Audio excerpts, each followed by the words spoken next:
This parking is for important personalities only.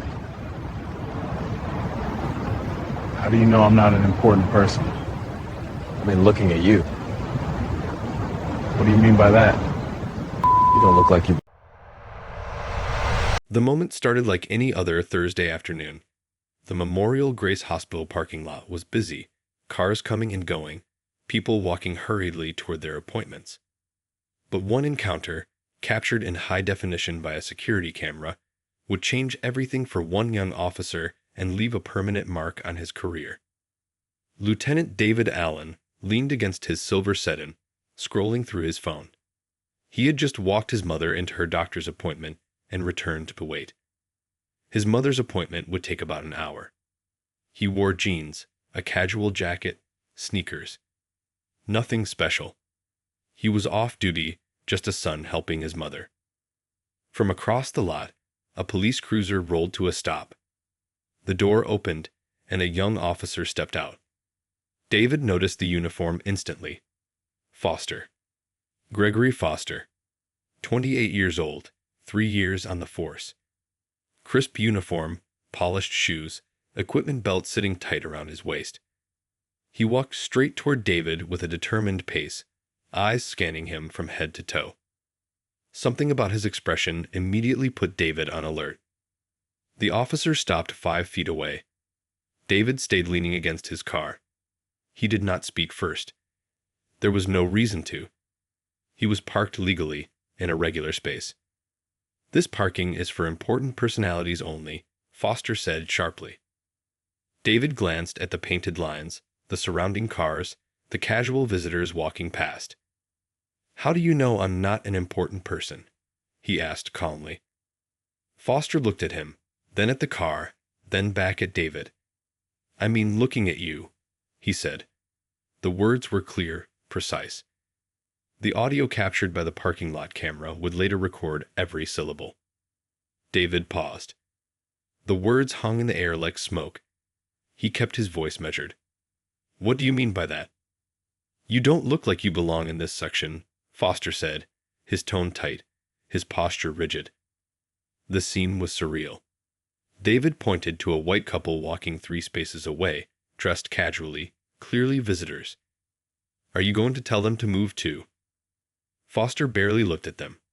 "I'm talking to you," he said. "Stop making this difficult." David's voice stayed calm but firm. "What makes me different from them?" Foster stepped closer. "I don't have time for games. I'm a police officer doing my job. Show me credentials proving you belong here, or move your car." David raised an eyebrow. "What credentials would satisfy you?" Foster's response was blunt. "Something official. Hospital staff badge. Executive identification. Doctor credentials. Anything showing you belong in this area." "I'm waiting for someone with an appointment," David said. "Just like everyone else here." Foster shook his head. "This area is for active hospital business, important people coming and going, not people just waiting." David gestured at the painted parking lines, then calmly asked, "Where does it say that?" "Show me the official rules." "I don't need to show you anything," Foster said, his irritation rising. "I'm the officer. You're the civilian. When an officer gives instructions, civilians follow them." David straightened, no longer leaning. "I have rights.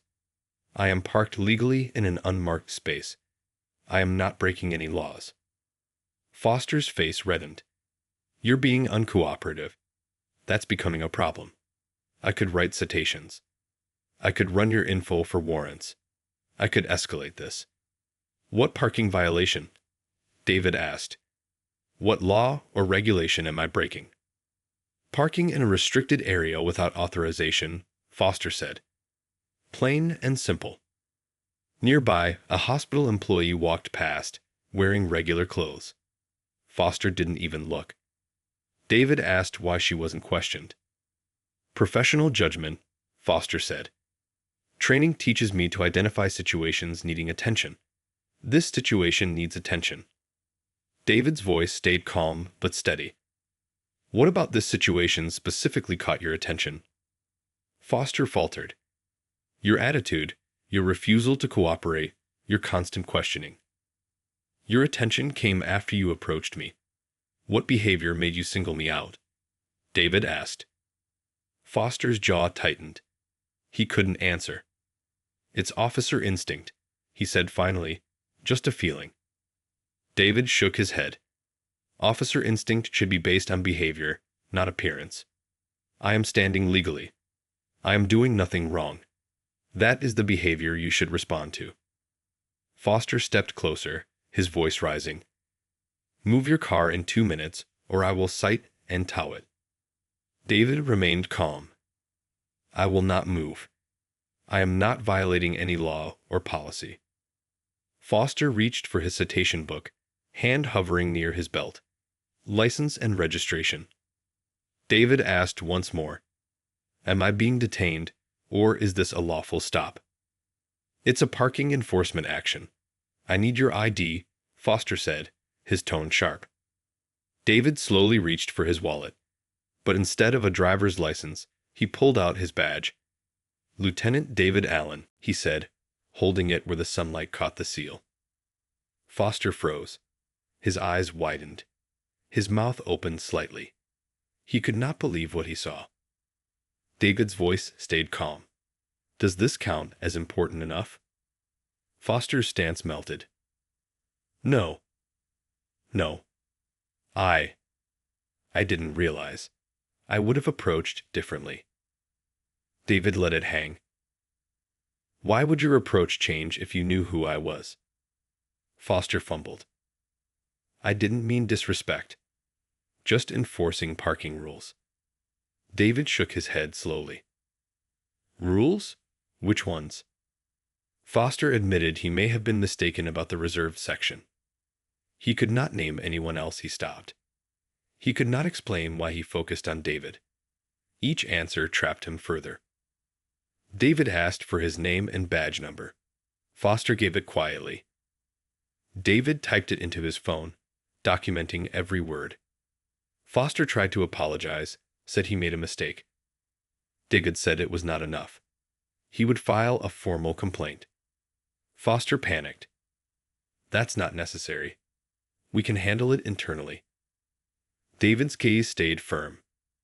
Filing a complaint is professional. Not filing it would be unprofessional. Foster asked if there was anything he could do. David responded plainly. Examine why you approached a black man standing legally in a parking lot, threatened citations, and assumed he did not belong. Foster stammered, claiming he wasn't racist. David did not respond. He waited.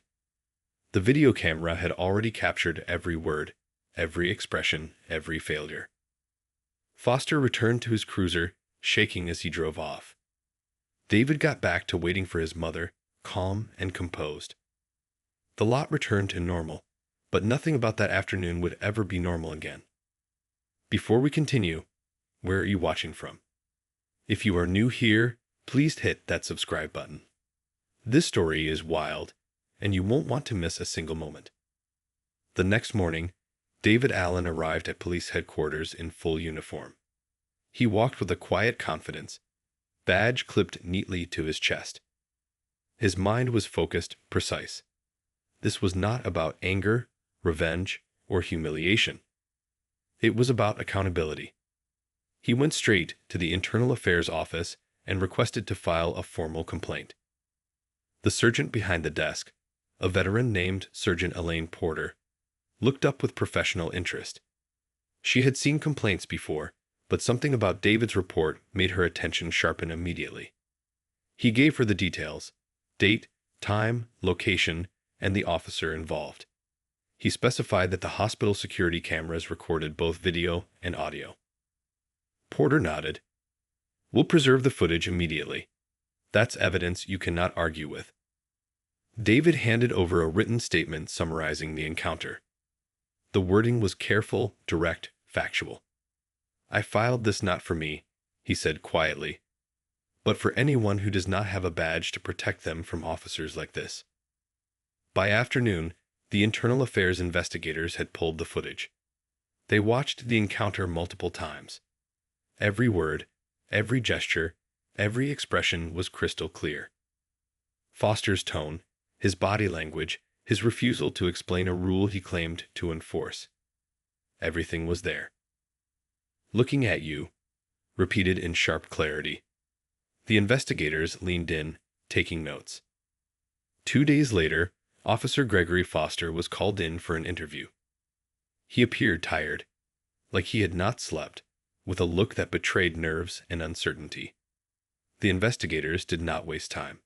They played the footage for him, carefully pausing at key moments, making him answer for every word. Foster tried to claim he thought the parking section was reserved. When asked who had told him that, he had no answer. He could not produce any emails, memos, or instructions authorizing him to monitor hospital parking. When asked why he singled David out, he stumbled. He just stood out. "I don't know. Officer instinct," he said weakly. The investigators leaned forward. "Officer instinct should be based on behavior, Officer Foster. What behavior did Lieutenant Allen display to warrant this encounter?" Foster's throat tightened. "None. He wasn't doing anything wrong. I don't know." They played the moment of the "looking at you" comment again. Foster tried to explain it as casual observation, focusing on clothing. But the investigators pointed out the couple walking nearby, dressed casually. He ignored them entirely. He had no answer. "Did Lieutenant Allen's race factor into your decision?" one investigator asked. Foster shook his head emphatically. No, I have black friends, colleagues. It wasn't that." The investigators exchanged looks. They had already reviewed his patrol log. On the day of the incident, he claimed he was doing community engagement. But there was no assignment, no scheduled task, no approval. He had been there on his own initiative. They also looked at his previous 3 years of service. 2 prior incidents emerged, both involving black civilians. Neither resulted in formal complaints, but supervisors had noted concerns. Foster's actions were now part of a pattern. The internal affairs team documented everything meticulously. They noted David Allen's calm professionalism throughout, Foster's escalating tone, the unprovoked assumption that David did not belong, and the clear evidence on the security footage. 3 weeks later, a formal hearing was scheduled. David attended, prepared to give his statement. He remained composed, professional, and unemotional. He simply described the facts: the date, time, location, officers' actions, the words exchanged, the tone, the gestures. Foster was present, along with his union representative. He tried to argue that it was a misunderstanding, that he was young, inexperienced, learning on the job. Termination seemed too harsh, the representative said. The panel watched the footage again. Each word spoken by Foster was undeniable. Each facial expression, each shift in posture, documented. The "looking at you" moment, the refusal to provide justification, the aggressive insistence on moving the vehicle or issuing citations. It was all there. The panel deliberated. They considered his prior record, his explanation, the clear evidence against him. It did not matter that Foster claimed he was not racist. His actions said otherwise, and the video confirmed it. Foster's fate was sealed. The panel ruled that he had violated department conduct policies, engaged in racial profiling, and abused his authority. The decision was termination. Foster attempted to appeal. He argued that the punishment was too severe. The appeal board reviewed the evidence. Video footage, audio recordings, prior incidents, and Foster's own statements left no room for doubt. The appeal was denied. The news broke quickly. Local media reported, "Police officer fired after racially profiling black lieutenant in hospital parking lot." The video itself was not released publicly, but details leaked. People immediately understood the gravity of the situation. David released a short statement. "I filed the complaint not for myself, but for those without a badge to protect them from officers who abuse their authority." the department responded appropriately. Foster left town within a month. His law enforcement career ended permanently. No department would hire someone with a termination for racial profiling on record. Meanwhile, life at the hospital continued. People parked, walked to appointments, and returned. The same parking spaces, the same painted lines, the same casual visitors. Nothing looked different on the surface, but in that lot, a lesson had been taught. One officer's assumption and prejudice had ended his career. One man's professionalism had ensured accountability. David continued his work. He remained vigilant, focused, and committed to his role. 6 months later, he was promoted to captain, recognized for his service, leadership, and record. Yet, he never forgot the parking lot encounter. He carried it as a reminder of both the dangers of bias and the power of calm, deliberate action. The space where the encounter occurred remained ordinary to anyone else. No signs, no markings, no visible clue of the confrontation that had unfolded there. But to David, it represented accountability. To Foster, it was a permanent record of failure. To the police department, it was evidence that bias met consequence, that assumptions could no longer hide. The internal affairs file, including the video and audio recordings, remained archived. It would serve as a reference, a cautionary tale, and proof that sometimes the system works. That moment in the parking lot, the 3 words, "looking at you," were enough to change a life, end a career, and highlight the importance of fairness and integrity. David carried on, not bitter, not vengeful. He focused on the work that mattered, protecting the community, mentoring younger officers, and ensuring that justice was not just a word but a practice. Foster carried the weight of his actions, the knowledge that a single encounter, one poor judgment, one biased assumption could undo years of training, ambition, and career building. It was a story of consequences, a story captured in detail, undeniable and permanent. And the parking lot, ordinary as it seemed, became a symbol of what happens when power meets prejudice, and how accountability can still prevail. After the hearing, life for David Allen returned to its usual rhythm. But the shadow of that Thursday afternoon lingered. He resumed his duties at the precinct with a renewed sense of purpose. Every interaction with civilians, every call, every report reminded him that fairness and vigilance mattered more than ever. The news of Foster's termination spread quickly through the community. Local media outlets ran stories with headlines like, "Police officer fired after racially profiling black lieutenant in hospital parking lot." People discussed it on social media, some outraged, others relieved to see accountability in action. The story struck a nerve because it was a reminder that bias, even when subtle or disguised as protocol, could not go unchecked. David's phone buzzed constantly with colleagues, friends, and concerned citizens reaching out. But he maintained a measured response. He did not want to feed the spectacle.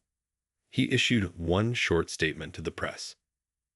"I filed the complaint not for myself, but for those who do not have a badge to protect them from officers who abuse their authority." The department acted appropriately. Even the hospital staff who had witnessed the aftermath commented on the professionalism David displayed. While Foster had left town, the incident remained fresh in their minds. Employees who had previously dismissed minor parking disputes now understood the larger implications. Assumptions based on appearance could escalate, and sometimes they could destroy a career. Foster, on the other hand, faced a far more turbulent reality. His friends and family saw the news, and his reputation in law enforcement circles was irreparably damaged. Applications to other departments were met with rejections. Every interview ended the same way. Questions about the termination, the incident, and the video evidence. There was no escape from that day.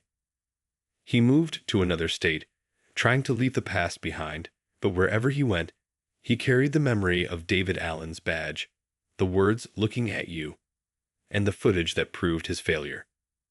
Foster's career in law enforcement, which he had hoped would last decades, ended in a matter of weeks. Meanwhile, David's work and reputation continued to grow. 6 months after the incident, he was promoted to captain, recognized for his service, leadership, and integrity. He became a mentor to younger officers, emphasizing the importance of professionalism and impartiality in every interaction. He often reminded them, "Your job is to serve everyone equally. Bias has no place in law enforcement." The hospital parking lot, where everything began, returned to normal as well. Cars came and went, people walked past, and no one noticed the significance of the exact space where the encounter had occurred. To anyone else, it was just another section of the lot. To David, it was a reminder of the difference a single, calm, professional response could make. He often reflected on the 3 words that ended Foster's career. "Looking at you." Words so simple, yet so revealing. The casual assumption, the bias, the lack of thought, they all came out in those 3 words. David knew that what happened could have happened to anyone else, someone without the badge that protected him. That knowledge fueled his commitment to ensuring fairness in every situation. The department also used the case as a teaching tool. During training sessions, officers watched parts of the footage, learning about the consequences of bias, abuse of authority, and unprofessional conduct. Foster's actions became a cautionary tale. Every officer knew the risks. A single moment of poor judgment, captured on camera, could ruin a career. Despite everything, David did not dwell on anger or resentment.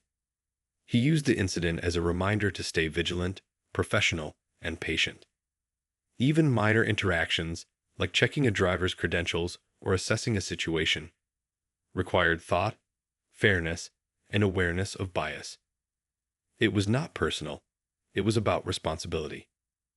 Foster, by contrast, seemed unable to move forward. His attempts to find work in law enforcement failed repeatedly. Friends and colleagues distanced themselves. The memory of David's calm, measured approach, and the undeniable evidence of the encounter followed him relentlessly.